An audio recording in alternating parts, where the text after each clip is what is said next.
Sounds good. Hello, everyone, and thank you for joining us today. Welcome to this session on organizations that have successfully targeted energy initiatives for low and moderate income populations. Before we dive in, there are a few housekeeping points to cover. Please note that today's session will be recorded and archived on the Better Building Solutions Center. We will follow up when today's recording and slides are made available. Next, attendees are in listen-only mode, meaning your microphones are muted. If you experience audio or visual issues, please send a message in your chat window located at the bottom of your Zoom panel. Next slide. My name is Pam Mendelson, and I work at DOE in the Weatherization and Intergovernmental Programs Office. I will be kicking this session off, and after the presentations, my colleague Michael Friedberg at the Department of Housing and Urban Development will conduct the questions and answers session and bring us to a close. We are excited to use an interactive platform called Slido for Q&A, polling, and session feedback. Please set it up now by going to www.slido.com. Use either your mobile device or open a new window in your internet browser. You can enter the event code, #DOE, and then please select today's session in the title drop-down menu at the top right, Addressing Energy Burden and Workforce Development. If you would like to ask our panelists any questions, please submit your questions in Slido anytime during the presentations. Please note in your question if it is for a particular speaker. And it would also be great if you include your name when you type in the question, so we know who's asking the question. Not a requirement, but just would be great if you did. If you see someone else already has asked a question like yours, you can like the existing question, and it will move up the question list when you do. We will be answering all the questions at the Q&A portion at the end of the session. Next slide. Today, our speakers will discuss energy burden and justice, how you can use DOE's low-income energy affordability tool, the LEAD tool, to analyze energy burden, and exciting developments in multifamily low-income sector. I'm going to introduce all of our panelists first. So our first speaker is Yasmine Jakobi. She's the program manager for energy justice issues at the Rhode Island Office of Energy Resources. Her role focuses on the equitability and accessibility of Rhode Island's energy systems, programs, and policies. And she is working to ensure that all Rhode Islanders have access to clean, affordable, and dependable energy. Yasmine is a Govern for America Fellow and graduated from Harvard University with honors with a BA in Environmental Science and Public Policy. Yasmine will speak about viewing energy burden in a framework of energy justice. Kenya Stump will follow Yasmine and will address how the state of Kentucky uses DOE's LEAD tool to address inequities in energy burden across the state. Kenya was appointed as the Executive Director of the Kentucky Office of Energy Policy in March of 2020. Prior to that, she served as Assistant Director for Energy Assistance within the Office of Energy Policy. Kenya has also managed environmental assistance programs with the Division of Compliance Assistance and served as an environmental scientist and policy advisor in the Director's Office at the Division for Air Quality. Kenya has a master's degrees in environmental science from the University of Kentucky and public administration from Indiana University, and a BA from Western Kentucky University in chemistry. Our third speaker will be Vlada Kenniff. Vlada joined the New York City Housing Authority, or NYCHA, in 2017 and was named Vice President of Energy and Sustainability in the Capital Projects Division in March of 2020. In this role, she is responsible for leading NYCHA's comprehensive sustainability agenda to reduce energy and resource consumption and carbon footprint, and to improve resident health and well-being. Prior to joining NYCHA, Vlada spent a decade at the New York City Department of Environmental Protection, where she managed integrated water management planning and capital projects. Vlada earned an MS in City and Regional Planning from Pratt Institute and a BA in Environmental Studies from Pace University. She's a PhD candidate in Information Studies at LIU Post. Together, Vlada and Tonya Gayle will speak about how they address energy burden in low-income multifamily housing, which brings me to our final speaker, Tonya Gayle. Tonya Gayle is Executive Director of Green City Force, where she created and led Green City Force's development team from July 2014 to September 2020. She's a board member of the CORE network, focused on national service and environmental advocates of New York, focused on environmental justice. Prior to joining Green City Force, Tonya served in public-private partnerships at the New York City Housing Authority and Sponsors for Educational Opportunity Career Program. Tonya is a member of the New York Women's Foundation Circle of Sisters for Social Change, a graduate of Wesleyan University, and a native Brooklynite. And I really want to thank all of you for being here today in this session. Next slide. Well, I thought it would be fun to test this out with everybody, and we'd really like to know a little bit more about who's out there in the virtual room. So if you could please go to Slido and address this question, which is what sector are you working in? We have some choices for you. You can, if you're just getting into Slido, you enter DOE and you select the session in the upper right. The session is addressing energy burden and workforce. And now I'm going to take a quick peek and see how it's looking. This always reminds me of the Washington Nationals baseball games when they start out with the 4 presidents who like to run around the field, and it's very staged and they bumble, it's all planned. And here they pull ahead, they fall back, they pull ahead and fall back. But what I can see is that right now it looks like the majority, slight majority of our attendees are in nonprofit organizations, followed closely by developers and consultants, and then city and county governments and federal governments. And I always wish on that other category, we could give you a way to tell us what the other is, but I'm glad you're in there. And that's great. Okay, I think that gives us a great sense of it. Thank you. So I'd like to give you just a little introduction to the work my office has done in the energy affordability area, in addition to the great work that you may already know about in our weatherization assistance program. I'd like to tell you a bit about the Clean Energy for Low-Income Communities Accelerator, or CELICA for short. DOE completed CELICA and published a toolkit in 2020 that distills learning from the Accelerator on low-income energy program development. It was a 2-year accelerator aimed to lower energy bills for low-income communities through a voluntary partnership between DOE, nonprofit organizations, and state and local governments.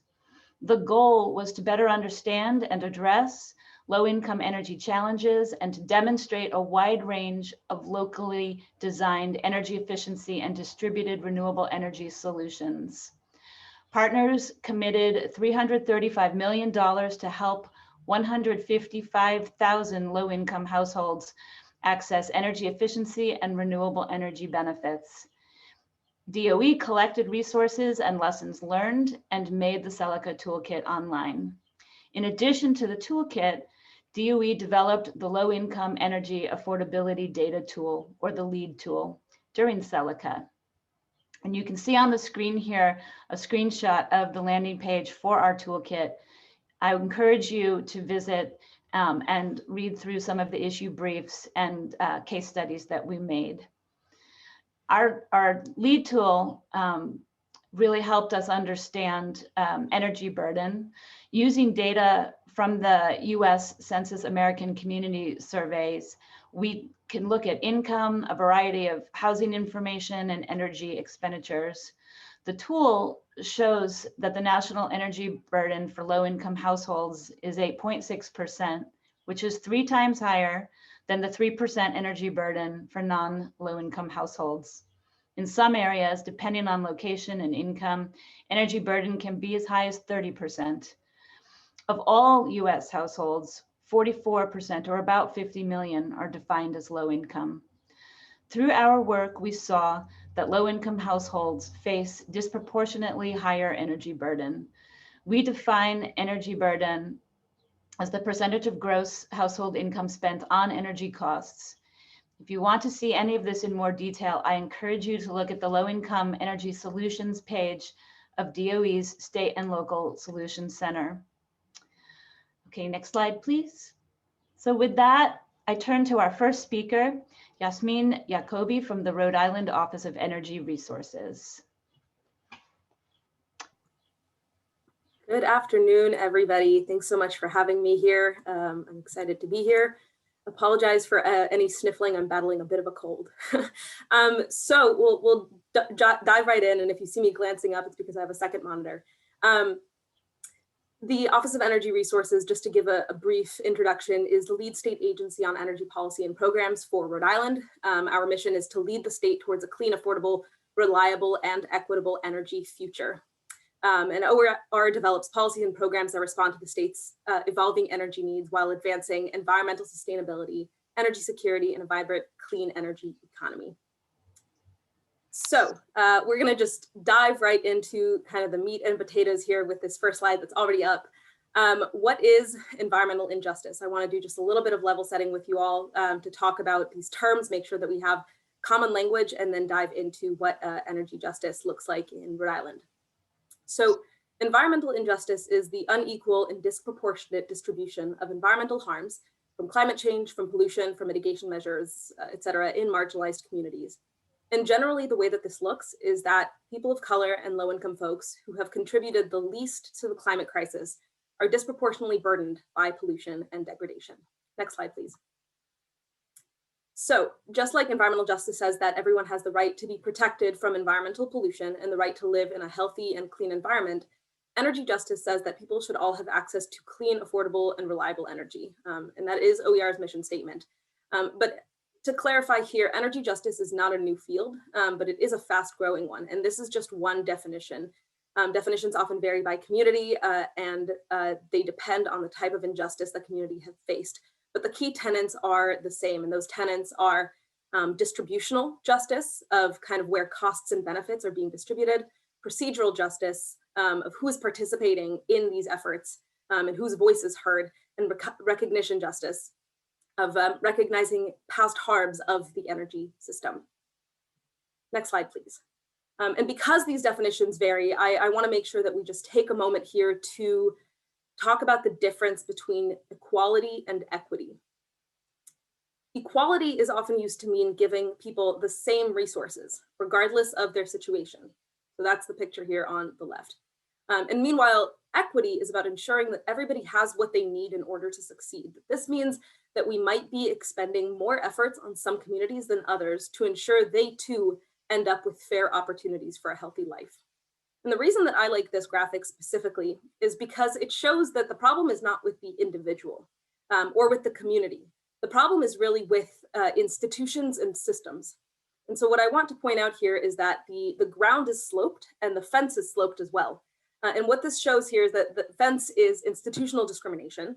The ground is situational differences. And it's really important to keep in mind that we don't all have equal footing and equal access. But that's what we're really striving for. We're striving to be able to reach equality, and in order to do that, we need equity. Great. So diving right into energy burden and energy justice in Rhode Island. Thank you. Energy burden is the percent of your household income that goes towards your energy bill. On average, energy burdens are about 3% of a household income in the United States. In New England, they're 3%. And as you can see here in Rhode Island and in the majority of the state, they are also 3%, but not everywhere. And I want everybody to just take a moment and really look at where those areas are that have higher energy burdens. And this is all courtesy to that wonderful lead tool that we were talking about earlier. Next slide, please. So I want to take a second here and contextualize why communities of color tend to be disproportionately impacted, right? That was part of the definition that we gave of environmental injustice.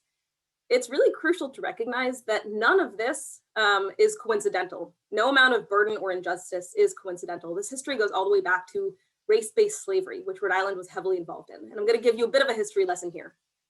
So Rhode Island played a major role and a leading role in the transatlantic slave trade. Not only did Rhode Islanders have slaves, but they had more per capita slaves than any other New England state. And Rhode Island traders controlled between 60 and 90% of the North American trade in slaves. And much of this trade in slaves took place after African slave trade was made illegal, first by Rhode Island and then by the United States government. So that's just the beginning of context here. But you might be asking, why are we talking about something that happened 400 years ago? We don't have slavery in the United States anymore. How is this relevant? Let's talk about something a little bit more recent, redlining. Redlining was the practice of limiting lending in certain neighborhoods, regardless of the credit worthiness of individuals living there. It's currently banned by law, but the practice was once routine, and it was one of an array of discriminatory actions that was practiced openly by the housing industry and the government itself. The thing that makes redlining most problematic is that neighborhoods that were defined as declining or undesirable meant that people in those neighborhoods couldn't get a mortgage. All white neighborhoods were viewed as safe property value and banks gave them loans.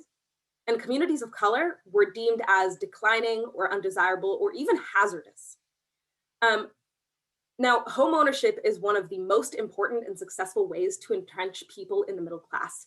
It builds up wealth that can be passed down through generations. So the history of redlining is a history of providing favorable access to financing for white residents in all white neighborhoods and preventing minority populations from building credit and then trapping them in a rent cycle, not allowing them to get into the middle class.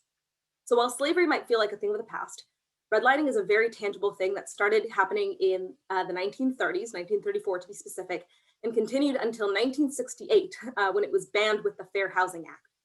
But it's had significant impacts on Rhode Island today. Why does this all matter? Why are we having a history lesson here? Well, why does this matter in the energy sphere? Well, if we can go to the next slide, please. The 4 cities and towns that were redlined were Providence, Pawtucket, Central Falls, and Woonsocket. As we see here, those same cities have the highest number of residents of color living in them today. Next slide, please. Those same communities are by far the poorest in Rhode Island. By far the poorest. This is from 2018 census data. Next slide, please. Those same communities have the highest rates of childhood asthma. This map over here overlays poverty levels to make it clear that the communities with highest rates of asthma are also the ones that have the highest poverty rates. All of those areas, it's Providence, Pawtucket, Central Falls, and Woonsocket. And next slide, please. Those same communities have also the older building stock, have higher exposure to lead, as we see here, have less efficient homes. So this correlation is showing the correlation between poverty and exposure to lead. And as we know, older buildings also mean less efficient homes, correlating to higher energy bills. And if we go to the next slide, we can see that those same communities also experience higher energy burdens and are more likely to experience energy poverty. None of this is coincidental. It's really crucial for us to recognize that this was intentionally done. And we need to intentionally undo it. We need to be targeting certain communities and creating equitable access to this energy system that has created years of injustice. Next slide, please. So, like I was saying, just as systemic discrimination was intentionally built into our state and federal government, we have to intentionally undo it. Targeted universalism is one way to approach this.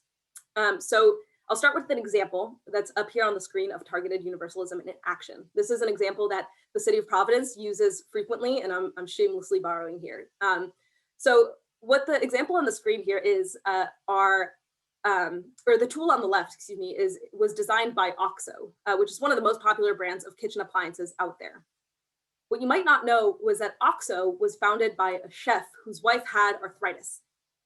He designed a functional and minimal peeler, but above all, that it had a wide and flexible handle, which stayed comfortable during repetitive gestures, which are very difficult for people with arthritis. So even though the OXO line is designed for people with arthritis, the chef actually just made something better and more comfortable to use.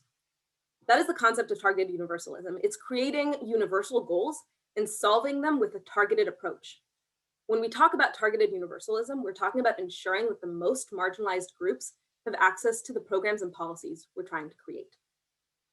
Now, when applied effectively, targeted universalism is a really powerful tool for analyzing and addressing social justice issues. Using it to guide our thinking and work means we have to move away from single issues, like only thinking about race, only thinking about gender, only thinking about class or income, and move away from top-down approaches to addressing the realities on the ground for people as they experience them. Using this approach means that different people it means the difference from being performative and further worsening people's experiences of discrimination to creating change within institutions that undoes some of the institutional discrimination we see. It means creating solutions that reflect the realities for people, especially the people on the margins and extreme margins, and understanding that people can be both privileged and marginalized, and recognizing that solutions need to be driven and generated by those most impacted. So it's really a bottom-up approach. Next slide, please. So how are we applying targeted universalism? What is happening at the Office of Energy Resources, OER? It's important that we focus on two aspects of our work here. We need to make sure that we are understanding these intersections between racial justice and energy justice, and we need to be working towards building an anti-racist organization. We also need to be ensuring that we're engaging with communities respectfully and culturally competently, and that those frontline communities, low-income communities, communities of color are part of the decision-making process, and that their voices are being centered.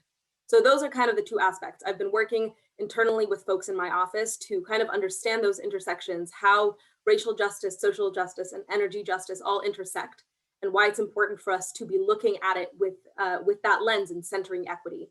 And we've also been working to increase community engagement and community partnerships with frontline community members, starting to build those two-way relationships, starting to build trust, and really starting to defer to the communities to tell us what they need in order for us to create a better energy system for them. Next slide, please. So some additional efforts that kind of fit within all of this work. In our most recent energy efficiency plan, National Grid, which is the main utility in Rhode Island, committed to forming an energy efficiency equity working group that will inform program development and evaluations and will center equity in the energy efficiency plans. This group is going to be facilitated by a third party, which is the Green and Healthy Homes Initiative, and will be bringing in folks from community organizations, from nonprofits, and from governments to have these conversations and really target low-income renters of color in our decision-making process.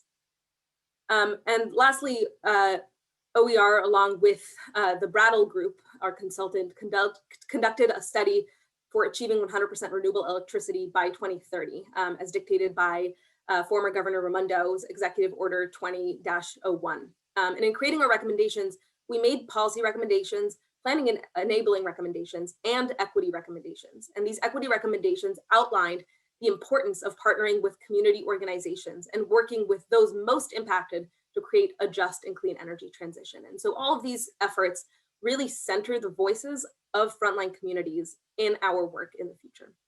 Next slide, please. I want to highlight that this is only the tip of the iceberg.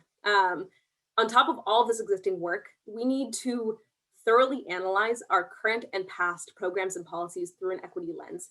We need to be thinking about how to assess all of these programs and policies to determine their intersection with equity, thinking through what success actually looks like. How do we define it? How do we measure it? What are important metrics to keep in mind? And again, critical to all of this work will be continuing thorough community engagement and making sure that a wide variety of opinions, concerns, and lived experiences are a part of our effort. And that once again, we are deferring to those communities and we are working from the ground up to create equitable solutions. Thank you so much. Thank you so much, Yasmine. Wonderful. And with that, we'll transition to Kenya Stump. Kenya?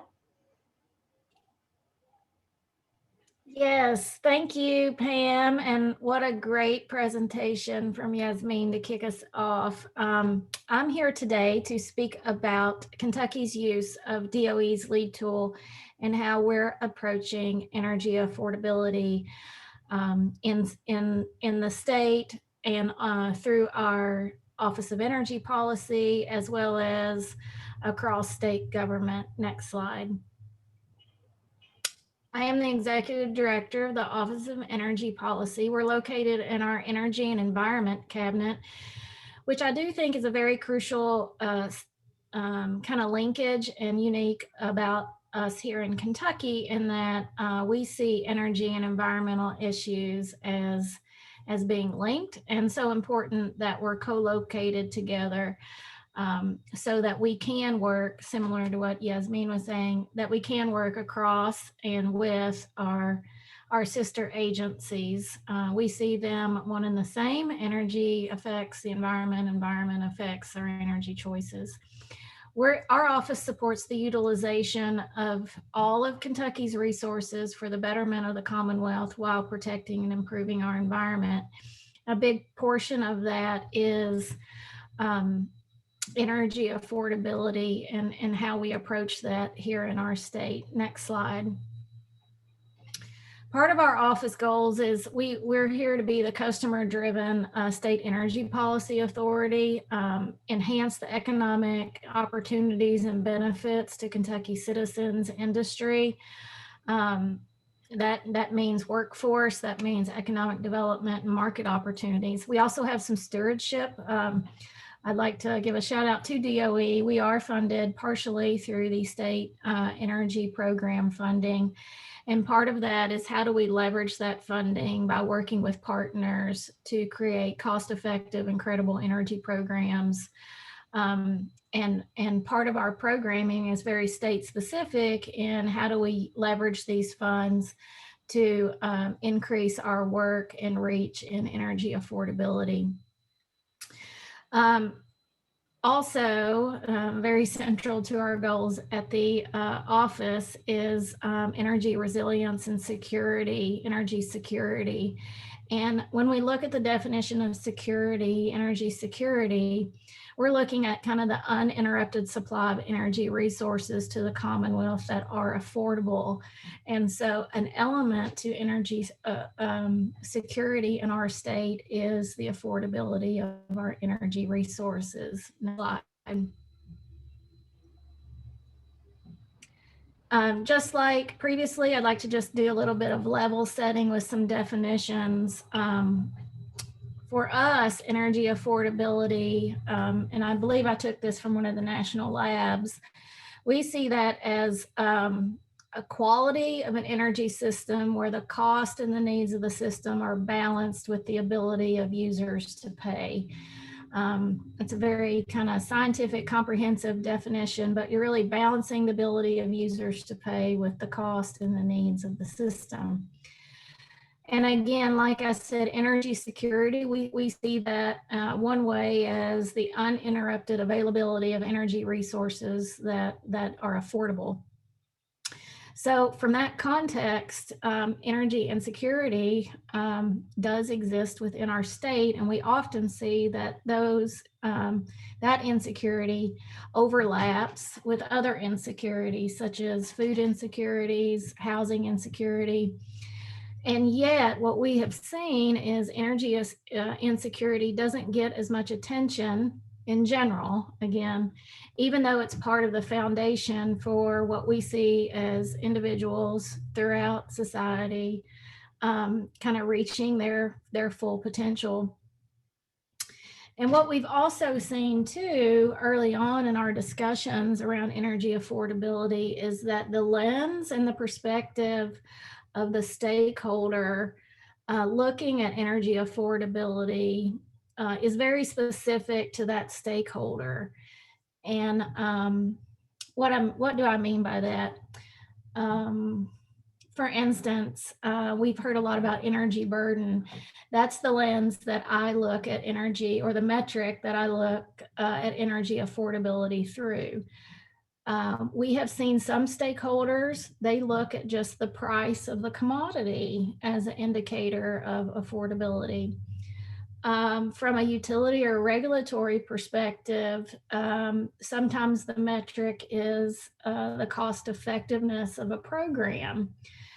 So what we've realized here in the state is that, and when I say the state, I mean in our office, is that we had a lot of stakeholders talking about energy affordability, but we weren't using the same kind of metric or understanding. And so when you're trying to achieve, a common goal around, decreasing or increasing the affordability of energy in the state, it's very hard to do that if you have some people talking about price, some talking about energy burden, and some talking about cost effectiveness of programs. So what I'm getting at is a common language is extremely important to ground these discussions with a variety of stakeholders. Next slide. And that's a nice segue to the LEAD tool. The low-income energy affordability data tool is designed to help state and communities create better energy strategies and programs by improving their understanding. And what I see the power of the LEAD tool for us is it does create that common language, that common grounding so that we can have real discussions about energy burden in this particular context, but about energy affordability through the metric of energy burden. And here we see a snapshot of the tool where you can do a variety of filters based on area median income, state median income, poverty level, building characteristics, fuel type, building types. You can look at cost, housing counts, and energy burden. Next slide. So here we have an example I just wanted to show in Kentucky. A lot of people think of energy burden and immediately go to Eastern Kentucky or Appalachian region. And that is one issue that we see, but we do see energy burden affecting other parts of our state as well. And here we have an area median income up to 60%. And you can see our average energy burden for that particular population is 11%. But in some areas of our state, both east and west, it greatly exceeds that 11%. So this is kind of building that grounding in what are the characteristics that you're looking at when we're talking about energy affordability and where is it occurring. I'm looking here at the county level. The nice thing about the LEAD tool is you can also go to the census view, and we'll see that in some subsequent slides. Next slide, please. So just to kind of summarize what we really enjoy about the LEAD tool is you really can get a sense to look at urban versus rural housing. You can look at renting versus owners, and we see differences there as well. Multi-unit, single unit, age of housing. For us, one big characteristic is mobile homes versus traditional stationary homes and fuel types.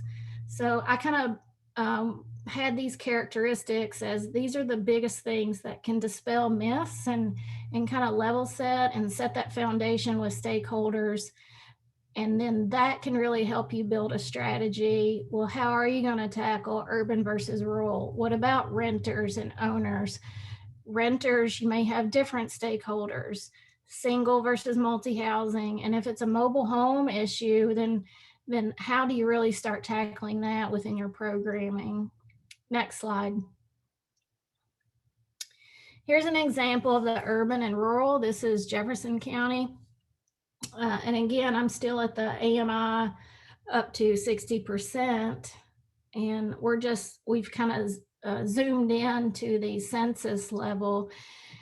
And this just shows, similar to the previous presenter, we have a very urbanized environment, Jefferson County, and you can see that we do, compared to that 11%, if we look on the west side, and even some over up to the east and down to the south, we do have some concentrations of areas that are struggling from an energy burden perspective. So this kind of informs us at the urban level where we can do some targeted work with community groups and stakeholders and start building that relationships and talking through programming and a common language to work on these areas that are exhibiting these high energy burdens. Next slide. This is the one that's near and dear to my heart because it's one that's really tough to tackle, and this is our mobile homes. Similar but yet different from the overall state map I showed earlier is that we really can see very targeted areas of the state where programming specific to mobile home, how do we address that? How do we work with utility programs, housing organizations, to find partners that can really help in this space as well. And you can see, in general, you can see that overall, it's more higher energy burden across the state when we're looking at mobile homes, and that's informing us as program developers and also as an agency that gives out funding. How do we identify funding partners, identify resources, where we can put our funding to work in the areas that are experiencing higher than average energy burden. Next slide. So for me, again, kind of bringing it home, the LEAD tool acts like a guiding light for us. It really is the first step in program development. It also aids our office in identifying the geographic areas for targeted assistance programs. And then too, we then can go into those geographic areas and seek out our grant partners to help us achieve those specific goals in those areas. Some examples of that, we're working with specific housing organizations in high energy burden areas. We're also ensuring that when we do give out grant monies and we contract with our partners, that we're including education, outreach, engagement in areas of high energy burden and making that part of our contract commitments with our grant partners. Next slide. So in the end, I just wanted to say before we kind of talk about some next steps, it really does break down barriers, and that starts with that common understanding. Once we all can get grounded and we're talking about energy burden, that it's not just about price of a commodity, it's not about the cost effectiveness of a utility program. I mean, those play into it, but from that lens that our office is taking, we look at energy burden. And so that really starts to break down barriers, because then we're not cross-talking with each other. We're starting to talk about, okay, what does this look like? What are the factors at play? And then how do we start adjusting our programming to address the barriers that we're identifying by talking with each other. And the first step is we have to talk with each other. Our state programs have to talk with each other, have to get grounded in these concepts so that we can start to identify where the programmatic breakdowns that may not be working to address some of the issues that we're seeing. Next slide.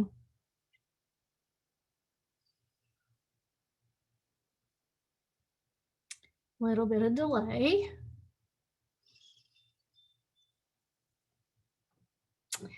So here's where it really allows us to find commonality and learning opportunities. So our next steps is we are having our first energy affordability work group coming up in late June. This is really a first of its kind work group in our state. And that work group, that first meeting, will be grounded in the LEAD tool, what that looks like in Kentucky, what we're talking about. And it really starts to bring state agencies, nonprofits, utilities together in the same room, community organizations, to start talking about all of these complexities. Because when we look at energy burden, we're also looking, as the previous speaker spoke, other intersections that are occurring in this topic. So we're talking about housing, we're talking about food, we're talking about poverty, we're talking about vulnerable populations, and we're talking about, well, how do we all try to figure out programming in ways that can work in an efficient way to start increasing the affordability, decreasing the energy insecurity in these areas. Next slide.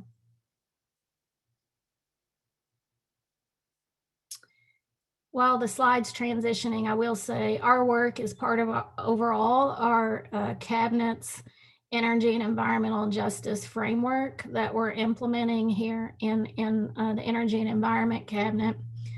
And we see, just like the previous speaker, we're looking at energy and environmental equity and justice issues.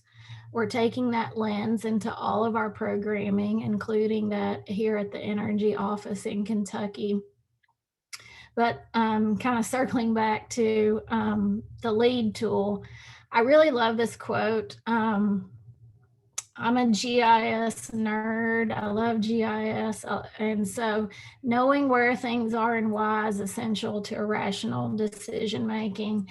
And I think that's why when we talk about affordability, kind of the geospatial aspect to it and grounding the conversation in where are the issues, what are the factors at play is kind of essential for stakeholders to have these productive discussions. We'll also be launching through our grant commitments, a partnership where we'll do a first of its kind, really energy affordability deep dive study for our state. And we're also requiring all of our grant partners to engage with us on energy and environmental justice training and encouraging our partners to find innovative ways that they can take these concepts and incorporate it through their lens of their programming as well. Next slide. And I'm going to leave you with this. There's my contact information, Kenya Stump, our website, and leave you with data has a better idea. And I think that's why I was here today, to really kind of talk about how the LEAD tool and that data can kind of maybe lead to some better ideas. I really appreciate you all having me here today and let me kind of go through our experience with the LEAD tool. There's nothing really rocket science about it. It's just kind of diving in and seeing where the problems exist geospatially, and then proactively really trying to seek out new partnerships and new partners. Thank you. Thank you so much. I cannot tell you what a good feeling it is to listen to both you and Yasmin talk about how an idea was helpful to you. I did see in the chat, somebody was asking about where they could get maps like yours, and I'm just putting in the link to the LEAD tool. We don't make the maps for you. We let you go in there and make them whatever you want them to be. Okay, so I don't even have to introduce the question, but I'm really happy to do a second poll with this group. Please do think about the things that you might want to accomplish in your workplace, in your community, and let us know if there is anything, one particular item perhaps that would be great. Energy efficiency potential is very interesting. I will just say that the LEAD tool is built on data for things that are actually happening rather than being a planning tool to try to predict what will be in the future. There are tools like, for example, we have one called Slope that would be also very helpful for the scenarios of energy efficiency potential, just so you know. We definitely can access racial data through the American Community Survey, and it maps geographically, so it's a perfect for LEAD. We could do that. The weather events is another good one to see, because I know that's mappable, and sometimes there's an overlap with low income, high energy burden, and weather events and disasters. I can't see everything else that's on there, but there are other things having to do with, there you go, underneath the children and elderly population, opportunity zones. Okay, great. This is very helpful. What I would like to do is let you know, you can always get back to me if you have more feedback or questions individually. But right now, we are going to move to our next presenters on some of the workforce developments and other energy burden activity at NYCHA. So Vlada, please begin. We'd love to hear from you. Hi, good afternoon, and I'm glad to be here to have these very important discussions. Pam, thanks for that introduction. Kenya, I learned that we share something. I am a geo nerd. I absolutely love GIS. I think all of the decisions over the course of my career as an urban planner, we've tried to make using geospatial decision making, and some of it will transfer over into some of the things that I will talk about in this presentation. I will be joined later by Tonya, Gayle, who is an incredible partner. You'll hear more from her, but I just wanted to set the stage. And if we can go to the next slide and talk about the New York City Housing Authority, which is New York State Public Development Corporation, which provides public housing to New York City. It was the first agency in the United States to provide housing to low and moderate income residents throughout the 5 boroughs in New York City. And just to kind of, again, set the stage with the scale of the Housing Authority, we serve approximately 400, by some counts, 600,000 people in New York City. That's 1 in 15 New Yorkers. In some ways, we are as big as Miami or some other large city. So we are a city within a city. We serve the economically vulnerable populations, communities of color, immigrant communities. I come from an immigrant community. I grew up in a building very much like NYCHA. I have family members that live in buildings like NYCHA, and I care very much about the work that I do here. 110,000 of our residents are children, 77,000 are seniors, about 300 developments across New York City. That's 2,200 buildings, 2,400 acres. So you get the scale if you go to the next slide. And my department works on multiple initiatives, and we are actually working through the 2021 Sustainability Agenda. I encourage you to take a look at it. We have a preview of it on our website. We focus on things like health and well-being, community, facilities and resource management, and how do we pay for things, right? The economics of it all. But today I'm going to focus on the energy and carbon piece of our portfolio and how it intersects with the energy burden and the workforce development pieces of the portfolio. And I'll touch base on sort of the industry definition of the energy burden, the percentage of household income that goes toward energy cost. There are only about 4,000 households in NYCHA that do pay their utility bills, but we do definitely do programming around those households, and the energy burden of those households is equally important. So let's go to the next slide. And one thing that's important to note is that NYCHA buildings are old, and the energy systems that are in our buildings are old. What was state of the art in 1939 is still with us today. So those big Scotch marine combustion gas-fired boilers and centralized systems are still with us today. And even though it's not an energy burden as we sort of discussed it just now, there are some significant inefficiencies in how those systems operate. Next slide. So we've been focusing in my portfolio on space heating and domestic hot water, and for the right reasons, right? Because that portion of the carbon reductions that we've measured comes directly from those activities, from space heating, and domestic hot water is approximately 65%. And when we look at how efficient or inefficient that process is, when it originates at the beginning of the heating plant, at the central plant, and it makes its way to becoming useful space heat or domestic hot water, 2/3 of that efficiency is lost along the process. And that has to do with the fact that there haven't been capital investments in these systems, and these are not, the heating systems are not the only systems. There are also plumbing systems that are not functioning properly. They're creating mold conditions and asthma conditions. And so it is important to acknowledge that there's a $40 billion backlog of capital investments. So we are at a place where we completely understand we need to recapitalize. And so how do we do it? Let's go to the next slide. The department that I lead has an incredible history of energy efficiency program over the last 15 years. They have been able to reduce the energy demand or carbon emissions by, carbon emissions by 17%. But against the backdrop of some of the state and local regulations and rules that are coming, we still have a lot of work to do. And so let's go to the next slide.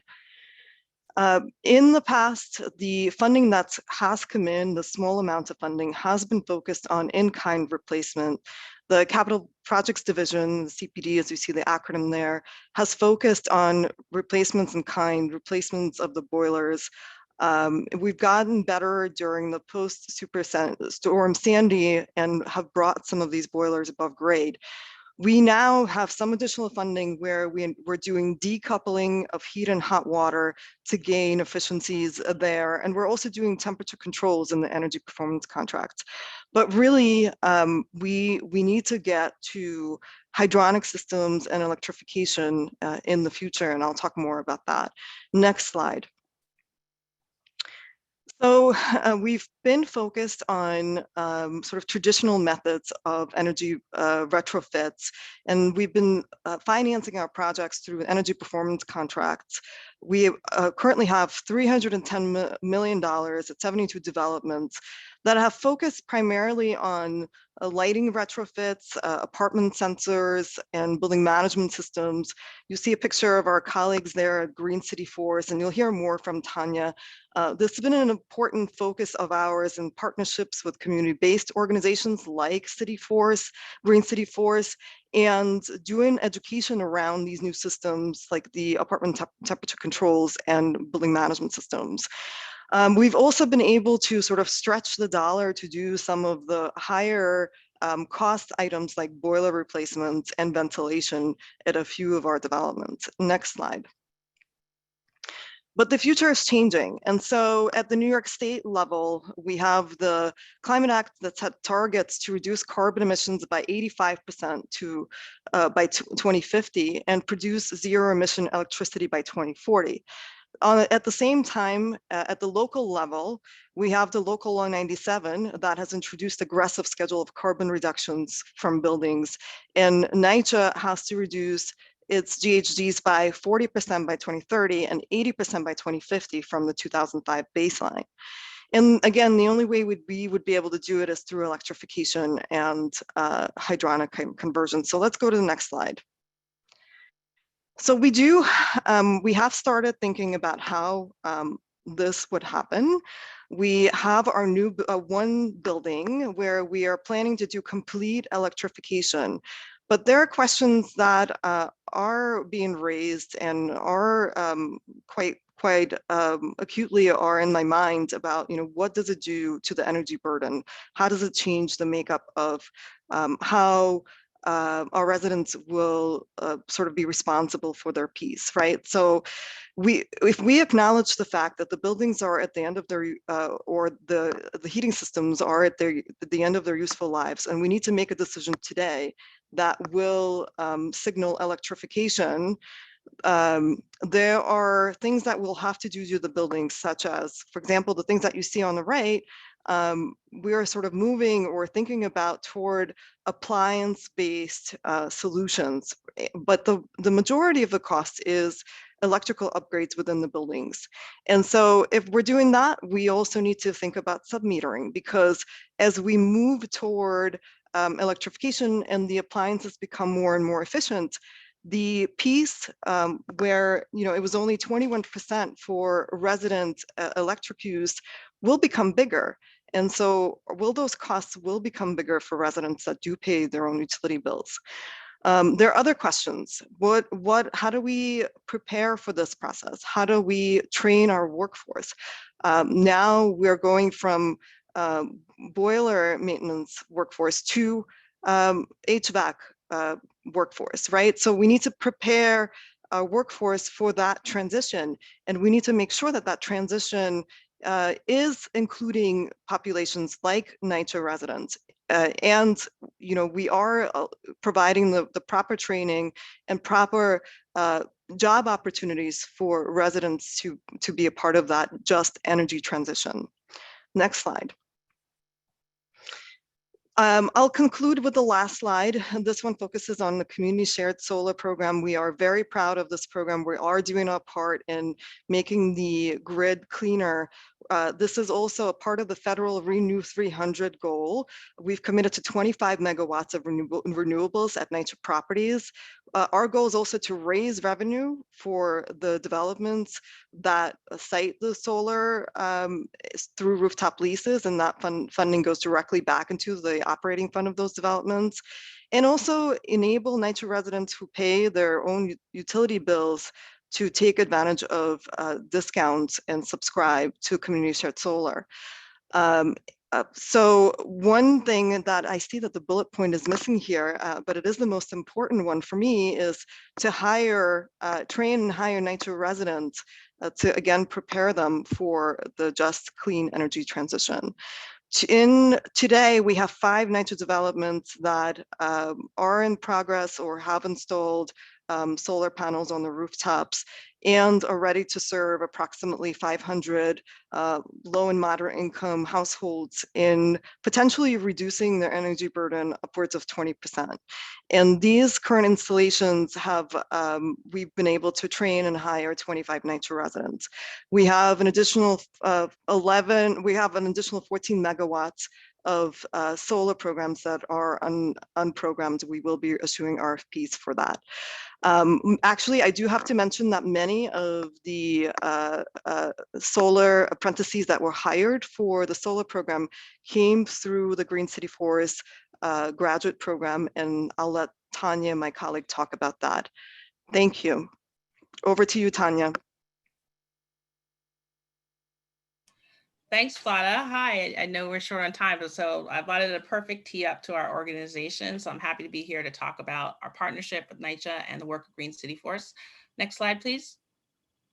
So we are a nonprofit AmeriCorps program, and we train young leaders who are NYCHA residents to power through leadership and career training an inclusive economy through service. We're focused on racial justice, economic justice, and environmental. Next slide, please. As Vlada explained, we focus in the public housing communities across the 5 boroughs of New York City. Our recruitment for the participants of our program and our major service initiatives are focused in this city, within a city that Vlada mentioned. Next slide, please. So within the Public Housing Authority, as Vlada said, mentioned, is a huge population. We particularly working with young adults, 18 to 24, where there's a reported 72% rate of unemployment. And so our work is at the nexus of combining the needs for employment and climate solutions in our service model. Next slide, please.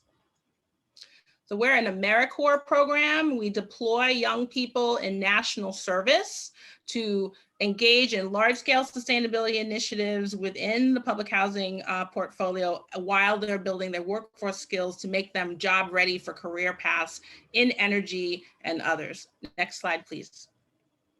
So folks come into our program, as I mentioned, as an AmeriCorps members, and they're in the service corps training and building skills tied to environmental priorities of the authority in New York City. And through this platform, they then go into a graduate role of being career ready to be placed, as Vlada mentioned, in solar positions and a variety of other sectors, which I'll show shortly. Next slide, please. And in our service model, we combine layered approaches of urban agriculture, food production, education and energy behavior change, recycling and composting towards a holistic, next slide please, model where we create in NYCHA spaces what we call eco hubs, where you can see we're concentrating demonstration models that show how frontline communities can drive sustainable change through these various layers of initiatives that help to eventually lead to closed loop energy cost reductions, as well as workforce and vibrant community transformation. Next slide, please. Some history about our graduate population, again, going from 72% unemployment to starting wages at $16.50 an hour is our approach and proven model, which we believe is replicable across other frontline communities. Next slide, please. And here are some examples. You can see 65% of the paths that graduates take following completion of our program are tied to energy. These are examples of the different types of roles and career opportunities they're pursuing. Next slide, please. As I mentioned, 65%.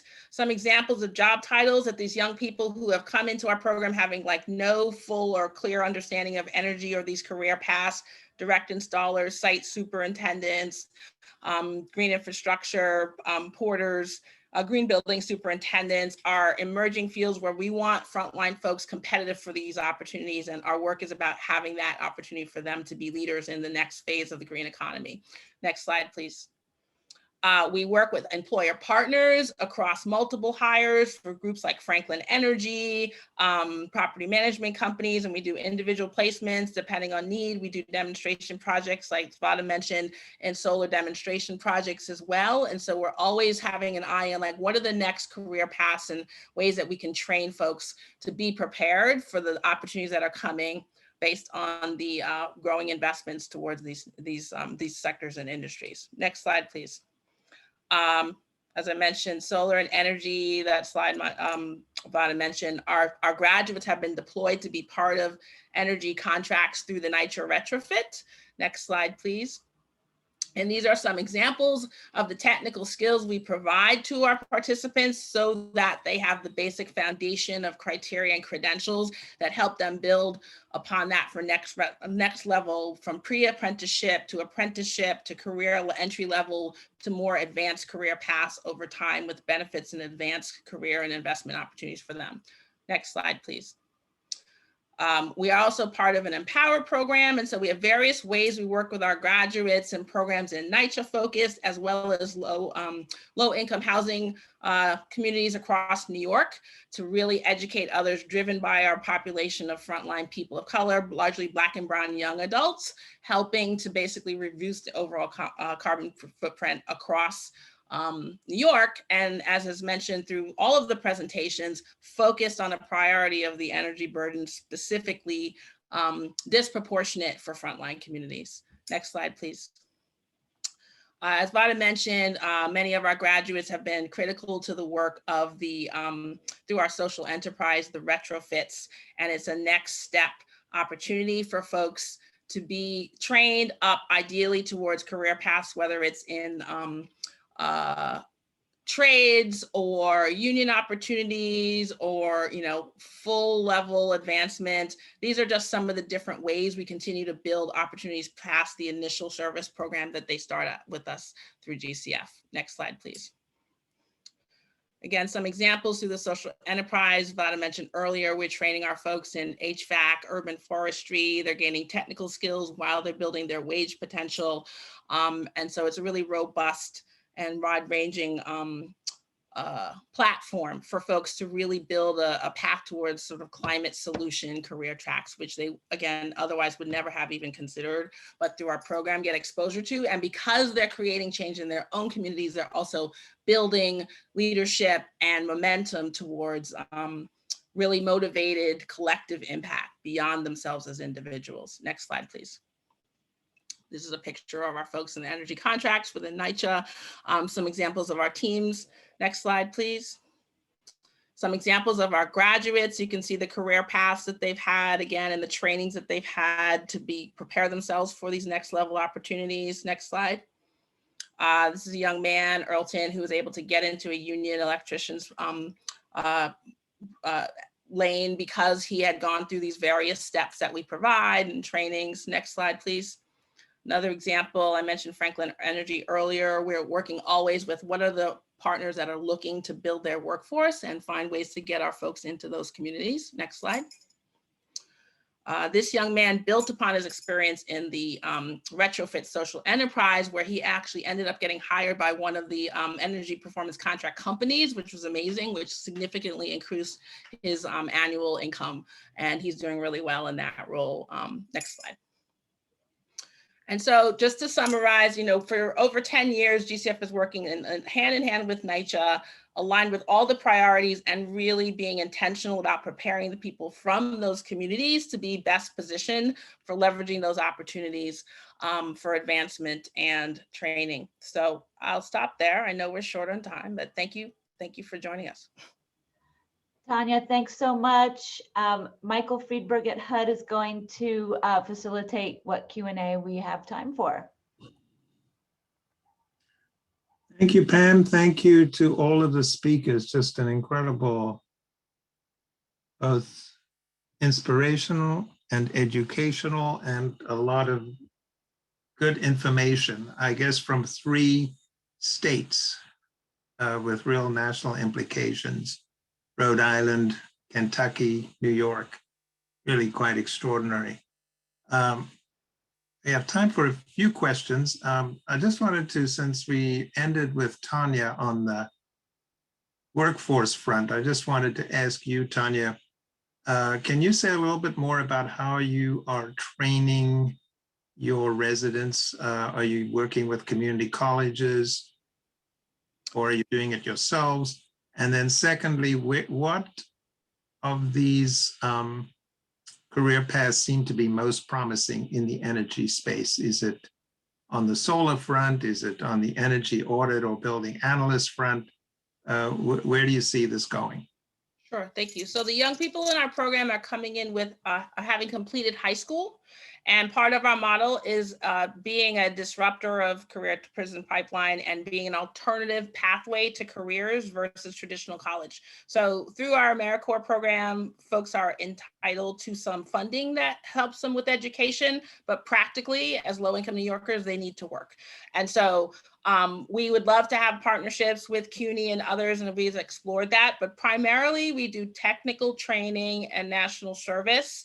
And then through our employer partnerships, build on training once they've graduated, and then work with the employer partners to build their skills. To your question about sectors, it ranges, and that's why it's so important that we work so closely with NYCHA and the city and employers to be thinking ahead. What are the emerging? So to Vlada's point, it was historically energy audit and efficiency. It was solar in the past and ebbed and flowed, and now it's solar again, and HVAC is becoming more pop. So we're literally always trying to navigate what's emerging and how do we position ourselves to partner with folks so we're ready. Thank you. It's just, I know you made it sound all very straightforward, no problem, get these people trained, put them into high-paying jobs, but we know that it took a lot of blood, sweat, and tears to get there. So Systems change is very hard. So yes, which gets us back to the first point, which Yasmin put on the table, which is bottom-up systems change, the really important conceptual framework, which we need to put this work in the context of. So we'll just go to the key, one of the top questions in Slido. Yasmin, if you want to pick up on that, can you give us examples of responses you've received from the community when you ask them what they need to address their energy reduction goals or their energy burden? What are you hearing from the people that you engage in your? Yeah, thank you. Thank you for the question. So I want to highlight that, first of all, this will continuously change, and some of the responses that we've received have changed over the 2 years that I've been with the Office of Energy and will continue to change. And I also want to highlight that it's not necessarily just supporting energy reduction goals. And I think this is part of the main feedback that we've heard. Sometimes it's just wanting to participate in the clean energy economy. Sometimes it's wanting to reduce their energy bills. Sometimes it's wanting to build wealth in their communities and build resiliency, personal resiliency of not having to worry about where your energy is coming from. That's mostly the feedback that we have received thus far, is figuring out kind of what the actual priority is. Sometimes it's energy reduction goals. We're seeing that from municipalities, but frontline communities have different goals. Great, thank you. I'm going to just jump ahead so we get a question for each of our panelists in here. I know there were some other questions. Kenya, in Kentucky, the maps are incredibly powerful. You presented all of these images of, I think you were focusing on 60% AMI. I think you were showing that the manufactured homes, mobile homes, were showing a very high energy burden, in some cases over 20%. So how have you been able to target your resources to these different sectors once you know where the challenges are? Mobile homes, multifamily, Right. single family house. Yeah, very good question. Right now, we're working with, give you an example, we're working with Housing Development Alliance in Eastern Kentucky that's training, has a workforce component where they're training those who are in addiction recovery for jobs in energy efficiency. And we're supporting their program where their affordable housing units that they're building in that particular county. We're providing additional funding to help with upgrades to Energy Star heat pumps, and also to go through Energy Star certification of those units in that county. We also have a great partnership with Habitat for Humanity. And then in those counties, we look at affordable housing organizations and how can we work as best we can. Now, on the mobile home front, this is where I'm going to say, if anybody's cracked that nut, you can let me know, because it's really difficult.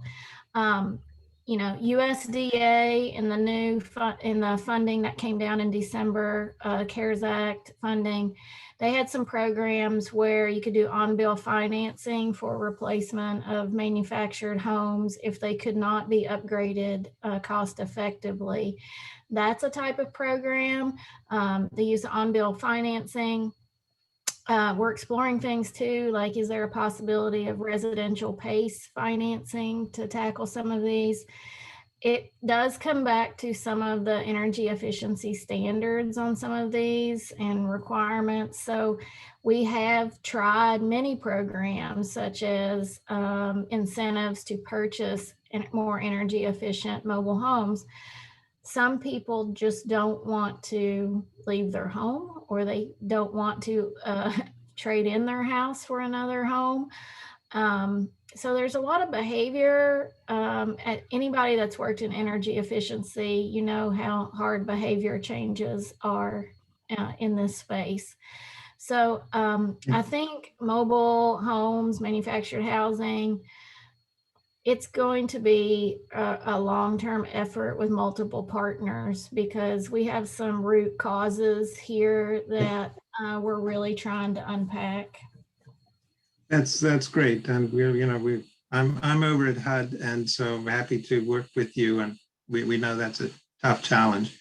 I know we're almost out of time, but I'm going to try to get a quick lightning round in here before we move on to the next session. Question for all the speakers here on the screen. Maybe we can just do a quick, as they say, give us one key point that you'd like to make in this space. Can you share best practices when it comes to stakeholder engagement on equity issues? And I'm going to start with you, Vlada, and then go to the rest of the panelists. Yeah, thanks, Michael. And I work in the space of capital projects, as you know, and so, we bring changes to communities all the time. And so it is important to come early. It's important to have communications about the work that's going to happen in the communities. It's important to get feedback where possible. And actually during COVID, I saw the questions on the screen. I think that some of those communications became a little bit more flexible because people accepted that you don't have to schedule a meeting in the evening. You can have it during the day. You can have more participation. And so in many ways, I think that some of the resident discussions that we wanted to have were more complicated, and scheduling became a little bit more flexible. I do miss the in-person piece. It is something that is extremely important. I look forward to many of the in-person meetings. Great, thank you. How about Yasmine? Yeah, I would say similar to what Vlad was saying, come early, come often. Do not bring them a half-baked cake. Make sure that the ideas are starting and being shared with the community, that they are helping develop the initial thoughts. That's how you center equity. That's how you center their needs. Great. Tonya? Absolutely. Energy behavior change, any kind of long-term solutions will only be long-term if the community is involved from the process from the beginning throughout. So start early, no half-baked cakes. Kenya, your experience or ideas on this? I think you can't be afraid to talk about it. A lot of people want to complain about affordability, but don't really want to talk about it. And you have to go into knowing it, that it's a complex issue. You're going to have to bring in multiple stakeholders. They're not one and done conversations, and you're going to have to, talk about some difficult topics. It really brings to the forefront the use of all of our communication skills and how do we address really hard concepts and topics in a way that we can kind of find workable solutions, knowing that, like we've talked about, you're not going to fix it overnight. You're not going to fix it in one meeting, but you've got to be able to plant the seeds to have the long discussions and have the partners that are going to be willing to stick with you. And I can't emphasize enough listening to the ground up. It's going to have to be from the community up. I can't tell a community what they need to do, and it's not my job to do that. My job is to listen and figure out ways to cut the red tape, reduce the bureaucracy and kind of get things done. Yeah, that's not a bad mantra to end this session on. Lots of listening and cutting of red tape is at least part of the solution. I think with that, we're going to have to thank our speakers. We will try to answer the questions that came up on the Slido, some important questions. And there were also some good resources that were posted in the chat, which was very good. Pam, am I wrapping up or are you wrapping up at this point? Maybe I'll hand it over to you. Okay, I think you're on mute, unfortunately. Okay, great. We saw two slides, one on resources that have to do with workforce development. There's the DC Solar for All video, fabulous 30 minutes to build on what we've already learned from the NYCHA sustainability agenda. And then for other low-income energy affordability resources, you can play with the lead tool yourself. I saw stakeholder engagement questions. We have an entire section of our work in the toolkit on stakeholder engagement specific to low income and energy. So I highly recommend looking there.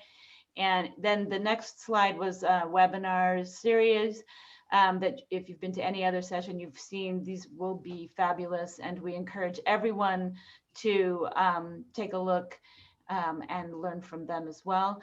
Thank you to our speakers, my co-host, and really the team, the tech support team, Mariana, Cecilia, and everyone who made it possible for us to do this for you today. Thank you so much for joining us. Thank you. Thank you all. Thank you very much.